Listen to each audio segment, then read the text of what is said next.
everything started at the airport. When we went there, a group of emotional spiritual care providers to provide emotional care. Some of the experiences that these families have experienced of getting out of their country is really traumatic, especially the ones from Afghanistan, as they were violently, rapidly evacuated. Now, 3-4 months later, they're still in transition. This long transition produces a lot of uncomfortness, a lot of uncertainty, a lot of stress and anxiety that needs to be addressed with care and with carefulness. So what we do is, as we provide these welcome baskets, we're working and provide more personal attention and listening time, because they need to take out what they have. Well, we got an invitation from ACS to get involved as one of the local churches, because several families were being placed in hotels close to our church. And we know these agencies have the things that they want to provide for the families, but they lack the manpower. And that's when, we could contribute to this. Okay, so every weekend on Sundays, we go to one of the churches that are helping, and we provide volunteers so we can put the bags together, put the food together. And this usually happens on Sundays.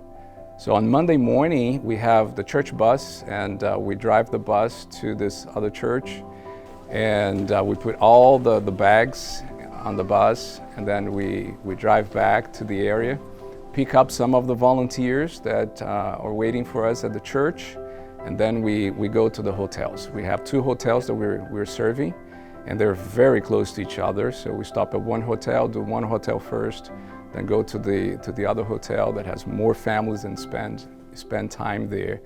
So we have the volunteers that help collect the food, bring the food, and distribute the food to the families. I will remember the first family of 8 that was living in 2 extended stays hotel rooms. I knocked the door, they came up, we used a translator on the phone to be able to communicate.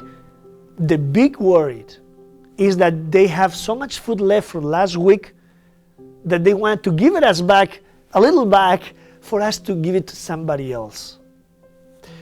The honesty, the responsibility, the conscious concept of they receive it is so beautiful to see. They're not trying to take advantage. They're even part of the solution, that they understand many of other families are living the same, the struggle that they're facing, and they want to be part of the solution. There is this young man, he's 30 years old, just found out his age yesterday, and he's been my contact person because not all of them speak English. Some do, but very little. So the communication is always a challenge in the distribution. And he's young, energetic, intelligent, and good with logistics. And so when I noticed that, I said, okay, you come along and you're going to help us here with this distribution. And he's happy, he's content. He doesn't have much, and he's content. And just talking to him a little bit, I found out that his wife and children were left behind. And why I'm sharing this, because, just think about it. If your family was in the same predicament, your wife, your children, separated from you, might not just separated, but in danger. And that has not, it has impacted him, of course, but even with that happening in his life, he's thankful, he's grateful, he's happy he's here, and thinking already about how to, eventually bring the family here. He's content.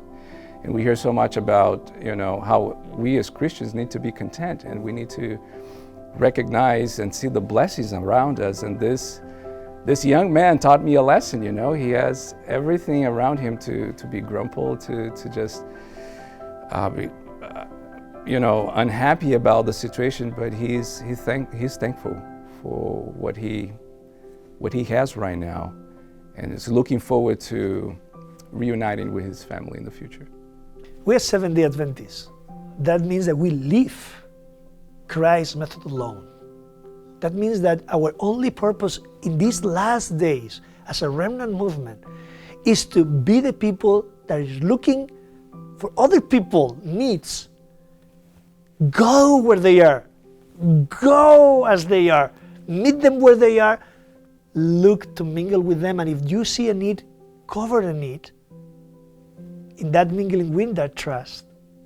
And be ready, if the Holy Spirit touch the hearts, to invite them to follow Jesus together.